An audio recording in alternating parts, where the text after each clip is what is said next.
Unacademy.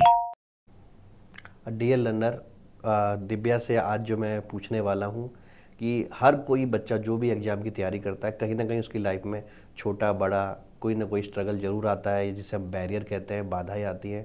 तो मुझे लगता है कि दिव्या ने भी कुछ ना कुछ बाधाएं फेस करी थी।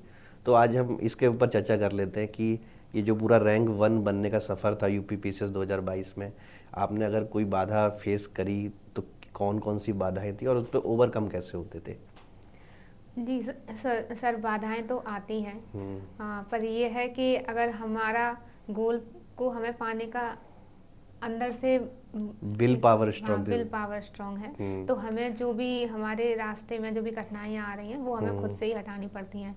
मेरे रास्ते में भी काफ़ी थी, क्योंकि मैं गांव से मैं रहकर ही पढ़ाई की थी, तो मुझे जो मटेरियल है उसकी बहुत दिक्कत होती थी। मैं ज़्यादातर जो भी मुझे चीज़ें चाहिए होती थी तो मैं अपनी एक डायरी मेंटेन करती थी, उसमें लिख लेती थी।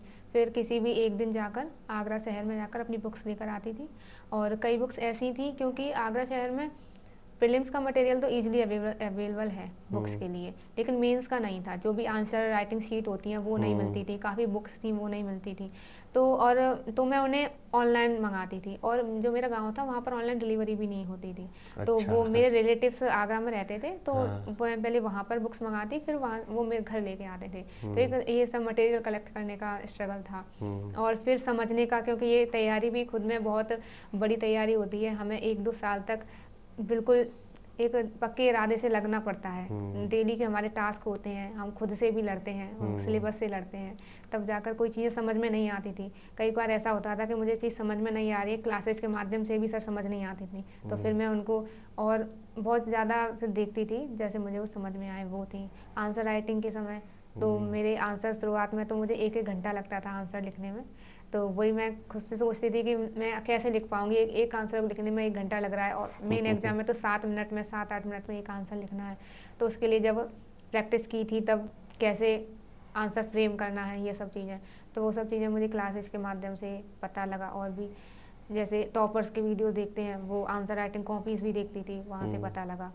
और फैमिली के लिए सर ये था कि मम्मी मम्मी की तबीयत थोड़ी ख़राब रहती थी, तो कभी कभी मुझे वैसे मैं नॉर्मली थोड़ा सा काम करवाती थी घर में, पर ज़्यादा नहीं। पर मम्मी का ये था कि मुझसे ये कहती थी कि हमारी लाइफ तो घर के काम में है ही, तुम अपनी लाइफ बना लो, पढ़ो।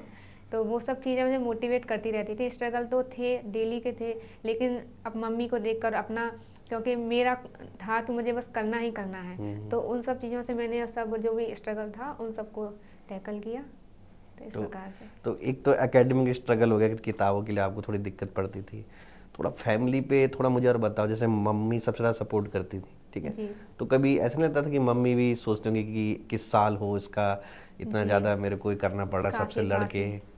काफ़ी था, क्योंकि मैंने इसके जो पिछले एग्जाम थे उसमें मेरा नहीं हुआ था, तो एक आस रहती है हमारे जो भी पेरेंट्स होते हैं कि हाँ चलो इस साल उसका हो जाएगा।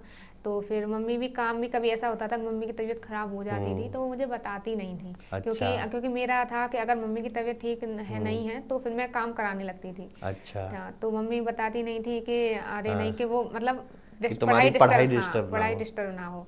तो वो काफ़ी चैलेंजेस था। और जब कभी फेलियर आई थी, जैसे 2020 के में आई, 21 के में आई, और भी मैंने 1-2 इसी सिलेबस से रिलेटेड एग्जाम भी दिए थे, वहाँ पर भी मेरी नहीं सफलता मिली। और तो फिर थोड़ा सा फैमिली को भी थोड़ा बुरा लगता था कि मेहनत मैं करती थी, देखते थे कि वो दिन रात लगी रहती है, कहीं भी बाहर आना नहीं, जाना नहीं, किसी से बात करना नहीं। तो वो सब चीज़ें थी। तो जब जब फेल होती थी तब मुझे भी खुद में बुरा लगता था कि पता नहीं कब वो दिन आएगा जब मैं अपनी फैमिली के चेहरे पर खुशियाँ देख पाऊंगी। तो ये सब चीज़ें थी। पर सपोर्ट काफ़ी करती थी मम्मी। और भाई मुझसे जो छोटा है वो, कि आप लगी रहो, फेलियर आ रही हैं तो हमें तो आपके ऊपर भरोसा है ना कि आप पढ़ रही हो, आप इस एक एक करके सीधा चढ़ रही हो, तो आप पार तो हो ही जाओगी। बस खुद पे विश्वास रखो और मेहनत करो। तो ये सब चीज़ों से जो भी कठिनाइयाँ थी वो दूर हो गई थी। कुछ सोसाइटल बैरियर भी था, स्पेशली जब मैं वुमेन्स की बात करता हूँ कि कोई महिला जो है वो भी गांव के परिप्रेक्ष्य से जहाँ पे लड़कियों को पढ़ाना नहीं चाहते हैं, तो उस एस्पेक्ट में कुछ था कि कोई सर दिक्कत नहीं उस पे थी? सर मुझे फैमिली वाइज तो नहीं था। अच्छा। मेरी फैमिली सपोर्टिव थी और पढ़ने के लिए मुझे कभी भी अभी तक किसी चीज़ की दिक्कत नहीं हुई। जो भी हम्म। पढ़ाई के लिए जो भी मुझे चीज़ें चाहिए थी वो फैमिली ने मुझे दी हैं लाकर। वो प्रेशर था, गांव में रहती थी तो गांव वाले अच्छा। फैमिली को तो बोलते होंगे, लेकिन उन्होंने मुझ तक कभी ऐसा कुछ पहुंचने नहीं दिया। बस ये कहते थे कि तुम पढ़ो। और मेरा, क्योंकि ये मैंने इससे पहले भी एग्जाम दिए थे तो कहीं भी सफलता प्राप्त नहीं हुई मुझे, ये मेरी अच्छा। पहली ही सफलता है। और इतनी हाँ, बड़ी और इतनी बड़ी सफलता। सफलता है कि वो यही इसी वजह से। अब तो पूरा गांव और पूरा प्रदेश गर्व कर रहा है आपको। जी।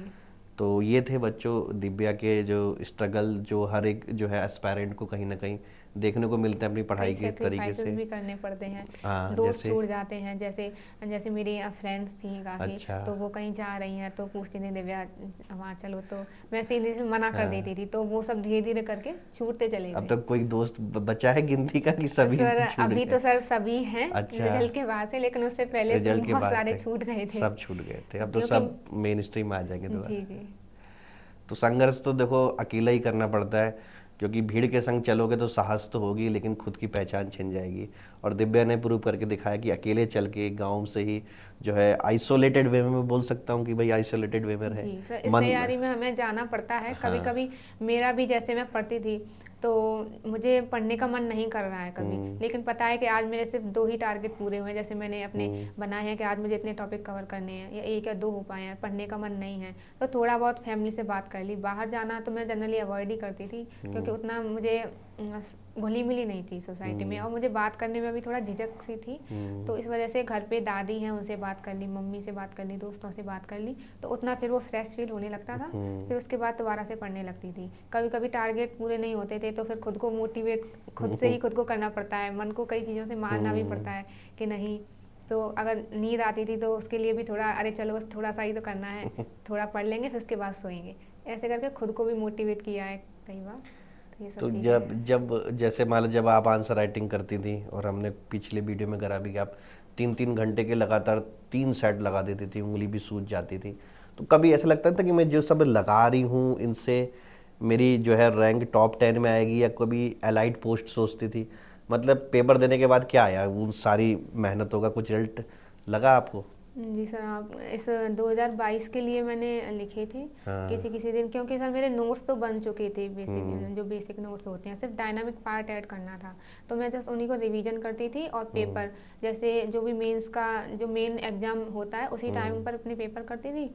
तो फिर कहाँ तो मैं दर्द भी होता था काफ़ी, जब अच्छा। जिस दिन 3 पेपर लिख लिए उस दिन हाथ सीधा भी नहीं होता था, काफ़ी दर्द होता था। तो पर वो है कि हमें करना पड़ता है।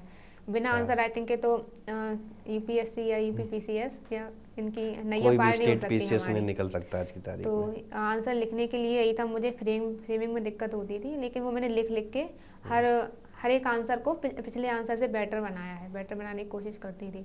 और ये था कि मैंने अपनी मेहनत पूरी कर ली थी। जैसा कि सर आप भी क्लासेस में कहते रहते थे, मम्मी कहती कि अपना काम आप करो, अपनी तरफ से कमी मत छोड़ो, तो और फिर जो रिजल्ट आएगा वो तो सिर्फ मतलब आ ही जाएगा, ये है। तो वही था कि मैंने आंसर राइटिंग हमें करनी होती है तो वो मैंने पूरी की अपनी तरफ से। मुझे ये नहीं था कि मैंने इस चीज़ में कमी छोड़ी है इस अटेम्प्ट में। और रिजल्ट का तो मैंने सिर्फ यही सोचा था कि इस बार सिलेक्शन हो जाए, टॉप का तो नहीं सोचा था, क्योंकि पिछली बार भी मेरा 2 नंबर से रह गया था, तो वो थोड़ा रहता है कि और ये एग्जाम भी सर ऐसा है कि इसमें हम पहले से भी कुछ अनुमान नहीं लगा अनुमान नहीं सकते लगा कि हम सकते। पूरा करके आए हैं तो क्या पता हम हो ही जाए। कभी कभी ऐसा भी होता है कि नहीं भी होता है। तो पर ये था कि अंदर से सेटिस्फाइड थी मैं कि मैंने तो अपनी कमी नहीं छोड़ी है। तो मेरे क्लास का डायलॉग था ना कि आप लोग मेहनत करते जाओ और आपको पता भी नहीं चलेगा कब आपके घर के जी जी दरवाजे जी के बाहर न्यूज़पेपर वाले खड़े होंगे कि आपकी बेटे की रंक आ गई। जी तो सर, ये। अपनी मेहनत पूरी करनी है, हाँ। अपनी मेहनत में कभी भी कमी नहीं छोड़नी है, पढ़ाई से चोरी नहीं करनी है, ये है। बिल्कुल। तो ये था दिव्या के पूरे स्ट्रगल के बारे में, किस तरीके के बैरियर आए थे और किस तरीके से ओवरकम करा इन सब से। Thank you very much, have a good day. Very much, have a good day. Very much, have a good day.